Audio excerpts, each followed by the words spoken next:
Salam sejahtera dan salam Sarawak sayang. Buletin Ukas edisi tengah hari 27 Jun 2021 bersama saya Janet Bennett. Tumpuan berita, program imunisasi COVID-19 kebangsaan di Pusat Pemberian Vaksin PPV Dewan Masyarakat Gedong telah mencapai sasaran 500 penerima sehari untuk divaksinasi.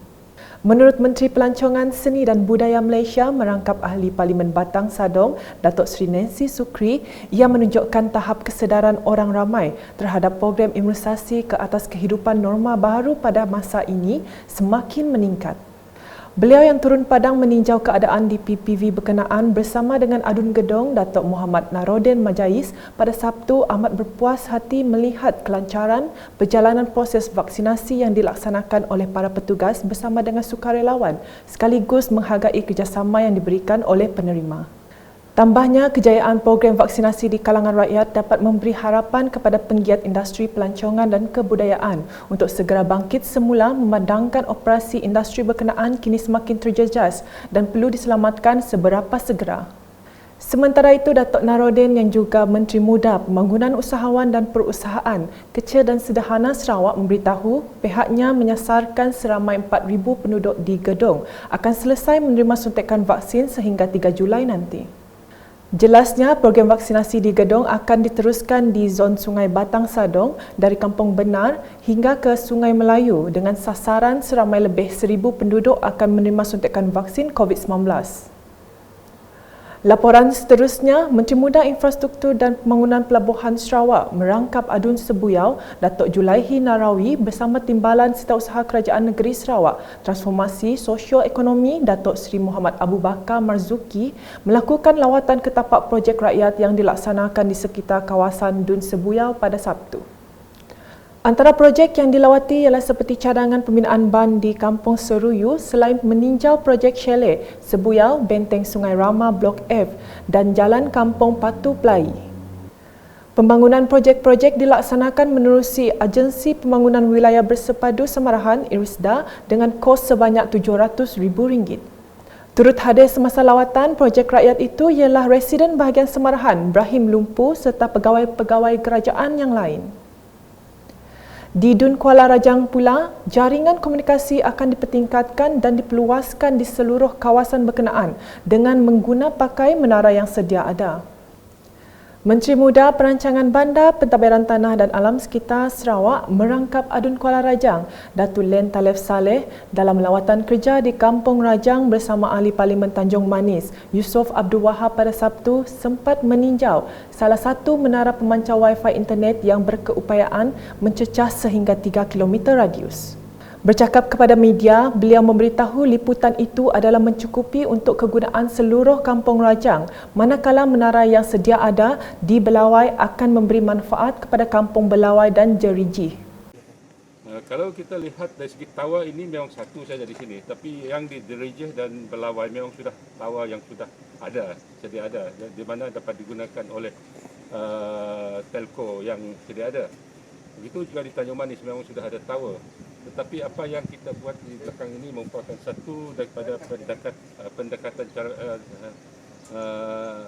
jangka panjang pendek.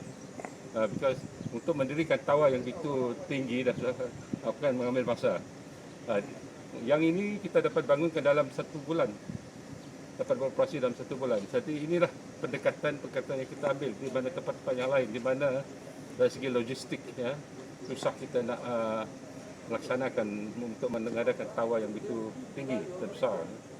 Sementara itu, beliau juga berkesempatan melawat para peniaga makanan di Pasar Ria Jeliji yang sudah mula beroperasi bagi melihat sendiri dan mengetahui permasalahan yang dihadapi terutamanya dalam keadaan Perintah Kawalan Pergerakan PKP sedang dilaksanakan. Sementara itu, penduduk di sekitar daerah Debak mula menerima suntikan vaksin yang dilaksanakan oleh pasukan vaksinasi bergerak bermula Sabtu hingga Ahad. Menurut Adun Saribas Muhammad Raziz Hitam, terdapat kira-kira 2,000 penerima berdaftar di daerah berkenaan yang akan menerima suntikan vaksin berkenaan. Untuk di Debak ada bukan 2,000 yang akan mengambil vaksin dan mobile team ini akan memudahkan pergerakan. Apakah sebelum ini penerima vaksin terpaksa pergi ke Betong, ke Sepaut. Dan dengan usaha ini jadi dapat meningkatkan lagi lah, memberi kemudahan lah kepada penerima vaksin di sekitar daerah Demak. Selain daripada itu, kita juga dalam proses memohon agar mobile team ini juga bergerak ke kawasan Tui, Serabang, dan juga satu lagi di Supak dan Medang lah, yang mana kita cadangkan menggunakan premis di sekolah untuk melaksanakan vaksin kepada penduduk kawasan ini. Bercakap kepada UKAS semasa meninjau proses pemberian vaksin di PPV Sekolah Kebangsaan Datuk Bandar Demak pada Sabtu, Muhammad Razi memberitahu pasukan vaksinasi bergerak itu akan mempercepatkan proses pemberian vaksin untuk penduduk di daerah Demak.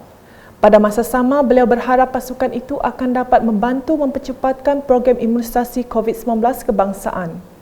Manakala di Sibu, proses pemberian vaksin kepada penerima dari pelbagai rumah ibadat di situ telah mula dilaksanakan di Pusat Pemberian Vaksin PPV bergerak di Dewan Lembaga Amanah Kebajikan Islam Sibu pada Jumaat.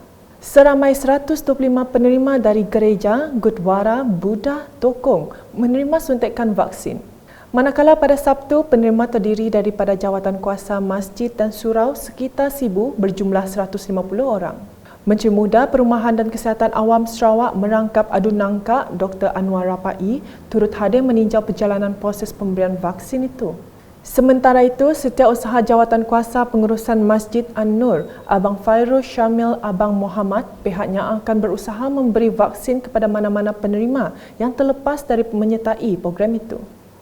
Kita akan usahakan juga untuk program seterusnya, tetapi nama yang kita dapat pada hari ini adalah nama yang telah dihantar sendiri oleh pihak gereja di Sibu dan juga daripada gurdwara juga kita terima list daripada mereka lah. Jadi sekiranya ada yang tertinggal, insyaAllah jika diadakan sekali lagi kita akan cuba aturkanlah untuk penerima-penerima rumah ibadat. Antara penerima rumah ibadat ini tidak semestinya ahli jawatankuasa, mungkin juga ada daripada ahli-ahli rumah ibadat yang tersebutlah. Berikut pula di Matu, dengan seramai 200 penduduk melengkapkan suntikan vaksin COVID-19 selepas menerima dos kedua di Dewan Suara Matu pada Jumaat. Kebanyakan penerima adalah terdiri daripada kaki tangan agensi, ketua masyarakat dan ketua kaum, AJK Masjid dan Surau daerah Matu serta beberapa orang awam. Wartawan UKAS di lapangan sempat menemu bual beberapa penerima yang jelas teruja setelah mendapat sijil digital di aplikasi MySejahtera.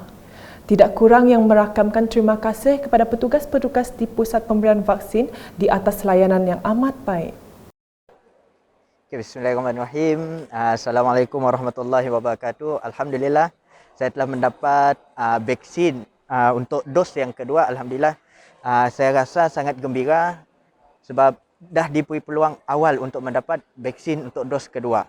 Dan saya lebih yakin sekarang untuk berkomunikasi dengan orang di luar sebab saya sebagai ahli jawatankuasa masjid daerah sering berhadapan dengan orang ramai. Salam sejahtera, saya Tuan Rumah Mission dari Sungai Ilas. Hari ini saya telah mendapatkan dos yang kedua dan merupakan dos yang terakhir lah. Dengan ini saya setelah divaksin merasa sungguh yakin dan saya terasa menjalankan tugasan sebagai tuan rumah untuk pergi ke mana-mana dengan yakin setelah menerima dos kedua. Selepas vaksin kedua, aku rasa lebih selesa buat menjalankan tugas, rasa lebih selamat jadi aku menasihatkan semua mana-mana penduduk yang ingat berregister, registerlah untuk vaksin. Selepas saya mendapat vaksin yang kedua, alhamdulillah saya merasa amat confident untuk mengadakan sebarang aktiviti luar dan untuk berhadapan dengan masyarakat sekeliling. Beralih ke laporan COVID-19, dengan Sarawak merekodkan sebanyak 491 kes baharu COVID-19 menjadikan jumlah keseluruhan kes meningkat kepada 63,311. Jawatan Kuasa Pengurusan Bencana Negeri Sarawak JPBNS dalam kenyataan media pada Sabtu memaklumkan sebanyak 27 daerah yang merekodkan kes iaitu seperti yang tertera.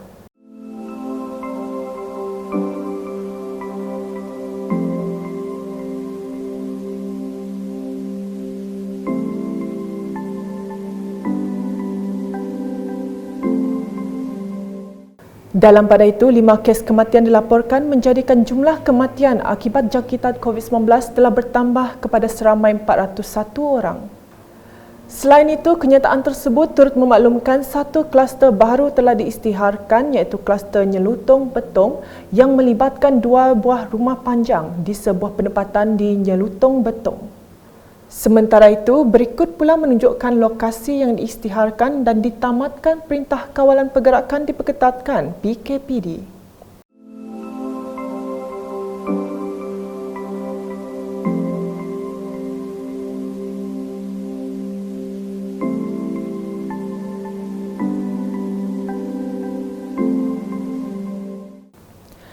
Sekian edisi Tengah Hari bersama saya Janet dan kru penerbitan. Berita lebih lanjut boleh didapati di semua platform media sosial UKAS termasuk portal ukas.sarawak.gov.my dan pastikan anda subscribe ke channel di YouTube.